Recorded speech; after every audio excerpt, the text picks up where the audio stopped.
नहीं, बिल्कुल देखिए, टक्कर का मुकाबला हर बार होता ही है, क्योंकि कंपटीशन जहाँ पे नहीं रहेगा तो वहाँ पे वो मुकाबले में इतना मजा नहीं आता। लेकिन हम I mean as a player इतना खेले तो कंपटीशन तो यूज टू है।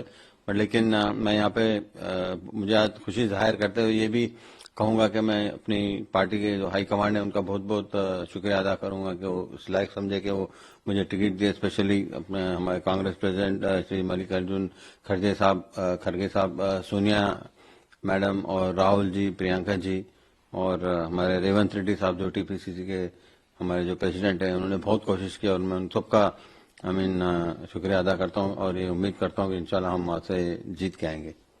सर, तेलंगाना में केंद्रीय मंत्री अमित शाह का कहना है कि हमने तय किया है कि तेलंगाना में बीजेपी का अगला सीएम पिछड़ी जाति से होगा। नहीं देखिए, अभी कोई भी जो भी पार्टी है वो हर एक अपना अपना अनाउंसमेंट करेगी। मैं तो इस चीज में कायल हूं कि मैं हमारी पार्टी क्या करेगी, जो हमारे जो गारंटीज जो है, जो 6 गारंटीज 5 गारंटी 6 गारंटीज है हमारे, वो बहुत हमारे लिए इम्पोर्टेंट है और हम वो जो पब्लिक में जब भी कांग्रेस गवर्नमेंट बनेगी हम इंशाल्लाह उसको पूरा इम्प्लीमेंट करेंगे। जैसा आपने देखा है कि कर्नाटका में जो गारंटीज दिए थे हमने, तो हम उसके ऊपर भी हम इम्प्लीमेंट करें। तो मैं समझता हूं कि अपनी पार्टी के बारे में हम ज्यादा सोचना चाहिए। हम क्या करते हैं, हम हमारे जो गारंटीज है उसको पब्लिक में पहुंचाना चाहिए और पब्लिक अगर जो देखेंगे, जो जनता है तेलंगाना की देखेंगी तो उससे हमको फायदा होगा। जाके हम अगर इसमें उसमें अगर दूसरी चीजों में अगर हम सोचते रहेंगे तो हम अपने जो फोकस रहता है वो फोकस हट जाएगा। केंद्रीय मंत्री जी किशन रेड्डी का कहना है कि एआईएम, कांग्रेस और बीआरएस के लिए ए टीम है। असाउद्दीन ओवैसी उन सभी को नियंत्रित करते हैं। ओवैसी लिखते हैं और वही देते हैं जो केसीआर और राहुल गांधी को कहना चाहिए। देखिए, ये उनका मामला है। देखिए, इसमें तो मैं ज्यादा कुछ बोल नहीं सकता हूँ क्योंकि हर एक आदमी को कौन क्या है, किधर है, वो पता है। तो हमारी पार्टी ऑलवेज सेक्युलर पार्टी है और हमारी पार्टी बिल्कुल ऐसे चीजों में बिलीव नहीं करती। कांग्रेस पार्टी सेक्युलर है और आप जब से कांग्रेस पार्टी कायम हुई, जब से सेक्युलर, तो हम उसके बारे में हमारी पार्टी के बारे में ज्यादा मैं बोलूंगा, क्योंकि मैं आपको पहले भी कहा कि हम ज्यादातर ऐसे चीजों में फोकस करते हैं जहां पे हम उसमें ज्यादा एनर्जी देनी नहीं चाहिए, क्योंकि बात चीज ऐसी होती अब उसको ज्यादा अगर बोलते रहे और बढ़ती जाएगी। तो जो जहां है वहीं पे रहें, तो हमारा काम हम करके निकल जाए, वो इम्पोर्टेंट है। आरोप प्रत्यारोप के दौर चल रहे हैं इलेक्शन का। नहीं, ये तो एक चीज और लास्ट आपसे पूछना चाहूंगा, केसीआर अपने बेटे को सीएम बना।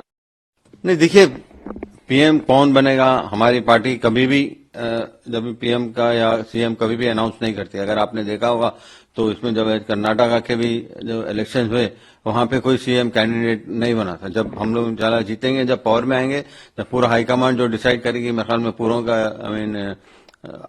आइडियाज लेंगे और पूरों का सजेशन लेके वो करते हैं। क्योंकि ऐसा अगर बोलना मैंने समझता हूँ सही है कि अभी अब केसीआर और केटीआर के बारे में तो मुझे नहीं मालूम क्या करना चाह रहे हो, वो क्या करना है, क्योंकि मैं ज्यादातर मेरा फोकस, मैं ऑलवेज मैं एकदम फोकस आदमी हूँ।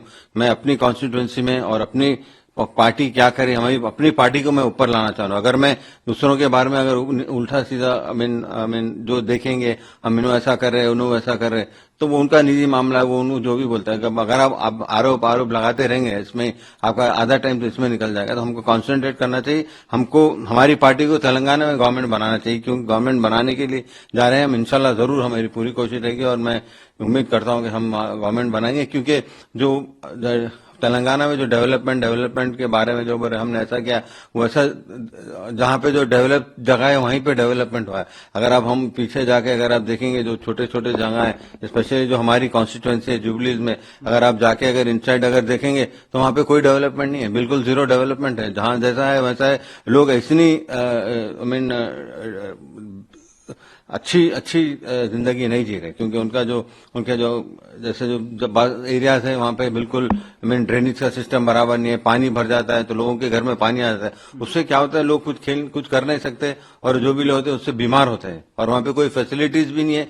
और अगर आप देखें, अगर कभी आप आएंगे तो मैं जरूर, जब आप मेरे साथ अगर कभी दौरा करेंगे तो मैं ऐसी जगह बताऊंगा कि आप लोग देखेंगे तो आप हैरान होंगे कि तेलंगाना में आप डेवलपमेंट के बारे में बोल रहे हैं। तो बट लेकिन हमारी जो पार्टी, जो मैंने इससे पहले जो मुरादाबाद में जो इलेक्शन जीता था वहां पे भी ये इश्यूज थे, तो मैंने ये इश्यूज को वहां पे सॉर्ट आउट किया। तो अभी भी वहां पे अगर आप जाके अगर देखेंगे तो अभी भी वो जो ड्रेनेज का और सुएज का काम अभी भी चल रहा है। तो लॉन्ग स्टैंडिंग काम है, तो हमको वो काम करना पड़ेगा। पब्लिक को, हम जो वहां की पब्लिक के लिए अच्छा काम करना चाहिए, क्योंकि वो अच्छी तरह से रहे, क्योंकि लोग तो रहते अच्छे बड़े बड़े घरों में रहते, तो वो आसान होता है, बट लेकिन जब हम उनकी तरफ जाके देखेंगे तो एक अलग ही किस्म के उन्हें जिंदगी जीते हैं, तो उनकी जिंदगी को आप अपलिफ्ट करना चाहिए और वो बहुत इंपॉर्टेंट है मेरे लिए.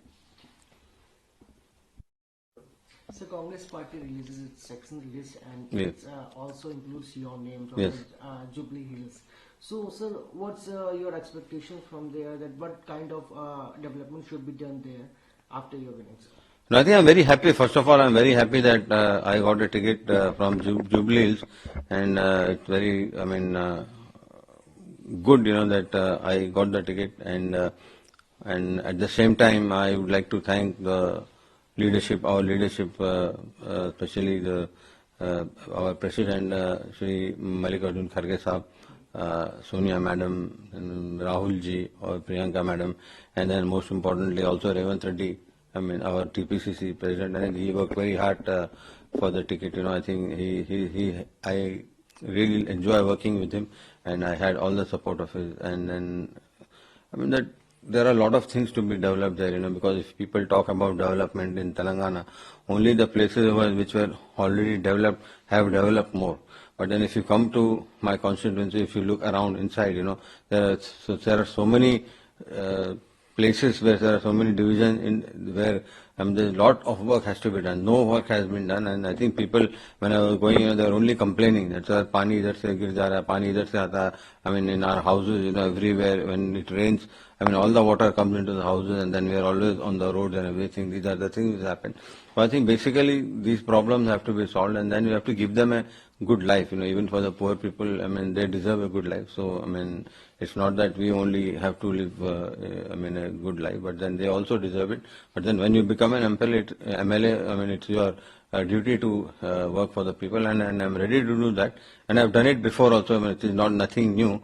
But I think first time, fighting in election from Telangana, I'm very happy that I born there, and then I got a ticket, so it's very hard for me.